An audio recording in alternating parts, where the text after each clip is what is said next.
Breakfast. It is the Wave 97.9 WHAV, and on the line with us is Nicole Sammartino, Director of Development for the YWCA in Haverhill and in Lawrence, and also in Lynn, too. That's right? I get that right, Yeah. didn't I? Okay. You did. How about that? And just how it works out. And Nicole, good morning to you. Thanks for joining me today. Yeah, of course. Good morning. So, Happy almost beginning of school year. oh, I know, and I know that you've got at least one in school, right? Do you have more than one in school?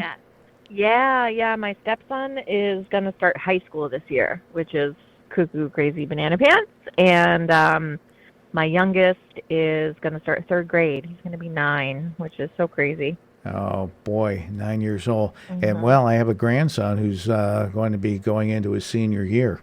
So, oh, so many transitions. I know. I have some friends whose babies are leaving for college this fall. So if you have friends whose children are going away, make sure you check on them because it's weird.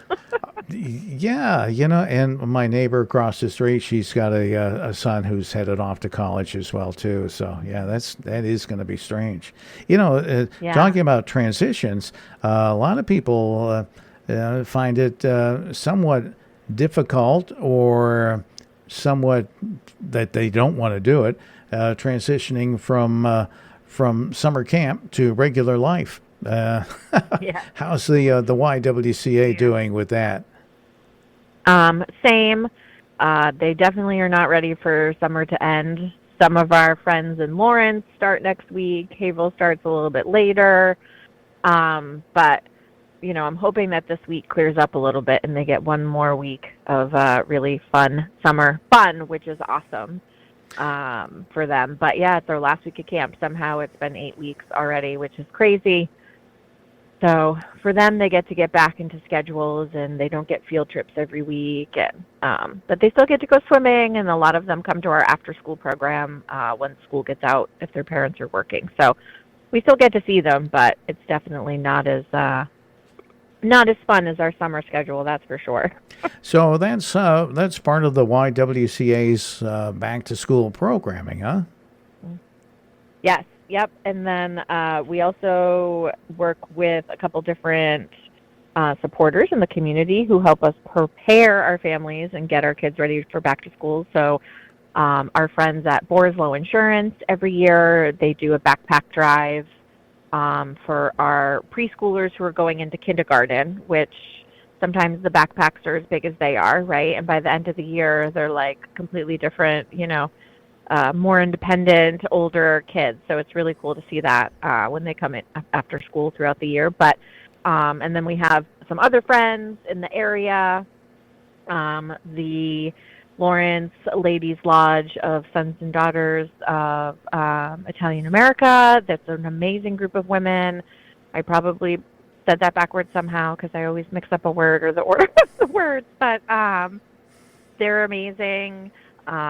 They do a whole backpack drive where all the women who are part of this club kind of go back to school shopping for supplies, and then they put together as many backpacks as possible. I think last year they gave us 72 backpacks or something crazy like that.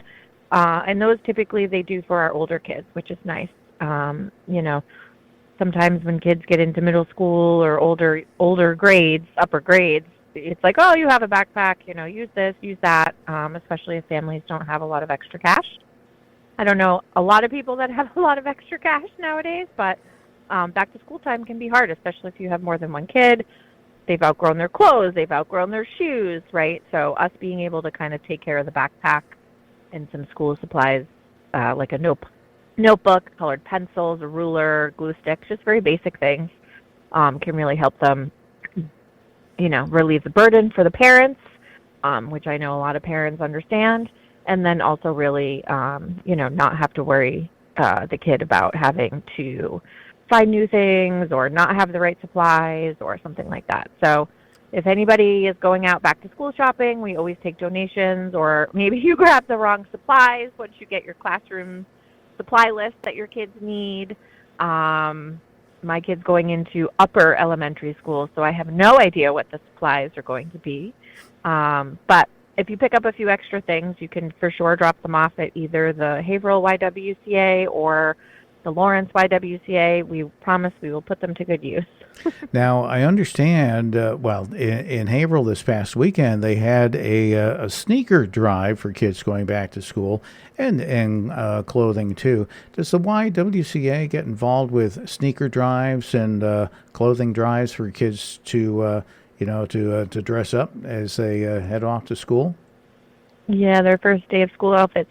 We particularly don't. We stick to the school supplies, but I know that a lot of our partnership organizations work with families on that. So we really try to kind of divide and conquer. If they've got, the clothing and stuff set, and the public schools have got the meals set, breakfast and lunch. So we really tend to kind of focus on making sure that the school supplies are all set. So, but they do a lot of wonderful things in Haverhill, and they do one in, I can't think of who does it in Lawrence I feel like the Merrimack Chamber does something for the Merrimack Valley Chamber does something for back to school. But yeah, they did a backpack thing. In fact, they might be doing it. It might be this week. I'm not sure. Soon. Yeah.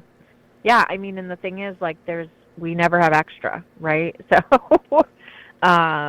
we definitely partner with a bunch of different organizations. We have some friends at the Caring Closet in Lawrence who donated backpacks to our families who are living in our shelter, which was amazing, and they got some clothes to go along with that as well.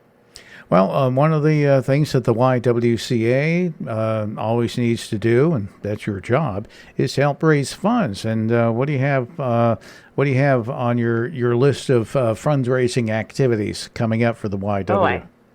Oh my goodness, I have so many fun activities. Our biggest fundraiser, and then we have one other event coming up. That's not really a fundraiser, but more of a social mixer I'll tell you about. But our first big fundraiser this is our 9th year. The YWCA Board of Directors came up with this 9 years ago to add an additional way to support the YWCA with fundraising. And so we are hosting it at Renaissance Country Club again, which we love. We love them. The food was amazing. And it's on Thursday, October 8th. So we're about 2 months away, which I know people are like, what? October's not 2 months away. But it's happening. It's happening, guys. We just need to accept it. And so we're looking for sponsors. I think we have 4 or 5 raffle prizes already that people have generously donated. One of those is a skydiving certificate for our friends at Pepperell Skydive, which is really cool, and a couple of other things. So if you're a local artist or craft maker and you want to donate something so that you can have, exposure of your goods and services, whatever it might be, you can find me and all my contact information on the website and reach out. We've got some time. We love showcasing local designers and things like that, right, to get them more exposure. We have anywhere from 150 to 200 people at Renaissance, so it's not our biggest event like Tribute with over 400, but it's a really great evening. October is Domestic Violence Awareness Month, so we really dig into some of the issues that affect all of us, even if, we're not aware of it. And we have a live band and a couple games. Last year we played YWCA Bingo, which was super fun. And then this year we have a few surprises. I think we're going to, I know, because it's my event. Isn't that fun? We are adding in 3 kind of service awards that we're going to give to a community member, like a business, an individual community person who really supports us, and then also, I think my mom's calling. Sorry, guys. Also, we're going to implement a YWCA staff member of the year, which we've never done before. We've never kind of done staff awards or given out individual specific thanks to some of our community sponsors. So we're really excited to do that, to another way that we can say thank you for partnering with us.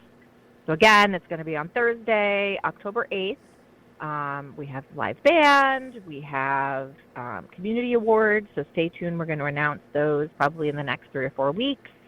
So if somebody's winning an award, you can come and support them and support the YWCA.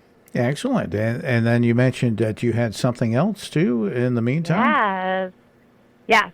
So another event that is very near and dear to my heart, you guys hear me talk about our Tribute to Women event that we host every year, where we honor and recognize women in the Merrimack Valley who kind of go above and beyond in either their jobs or volunteering or anything really that they do.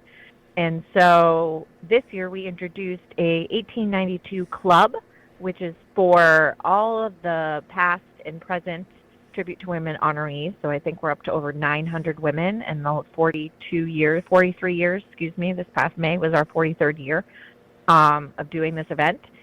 And so we're creating this club for women to come together and talk about what are the larger issues of the community, how else can we work together, right? Like if we're doing backpacks and somebody's like, well, I don't need any more backpacks, I need clothes, how can we connect them with the person who's going to give them the clothes, right? And so we're looking for ways to kind of deepen the work that these women do. And we know that some of these women, when they come together and the work that they can get done is really unmeasurable. And so we're really excited to host our first kind of gathering where we're going to talk about the 1892 Club, answer questions, and really just give people some space and time to socialize and connect and learn more about each other. And so we're going to be doing that on Thursday, September 17th. Okay. So that's only in a few weeks. And where's that going to be? That is going to be at the Double Tree Hilton in Andover. It's going to be in the smaller room off the lobby in the front, not one of the big banquet rooms. So if you're a past tribute winner and I don't have your mailing address for some reason, but I only have your email address, pay attention to that and let us know if you can come. We're hoping, we can get anywhere from, 75 to 150 of our women. We know that some of them are older. We have some who have passed on. And so, if there's a daughter or somebody in the family who wants to carry on that tradition of just really uplifting and supporting the communities of Haverhill and Lawrence and the people and the women and the families in them, that's what Tribute to Women is all about, right? And so we're so excited to host it and just kind of welcome everybody and talk really about, like, what are the things that we want to do. The goal is every year to raise $18,920, and then this club will get to decide as a collective where the best use for that money is, whether it's scholarships, whether it's fixing something in the community, whether it's supporting something at the YWCA and our survivors. And so we're just under 15,000 right now from our event this year. So always open to donate to that as well and help us reach our goal. It's not just our club members who will be donating. Anybody can support those women in that club and kind of making real change happen at the ground level like we do.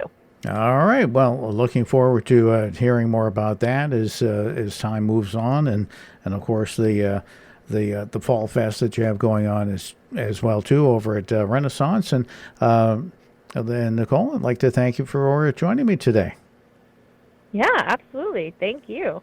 All right, and you enjoy the last couple of days of summer, and you're back to school shopping, and you'll figure it out.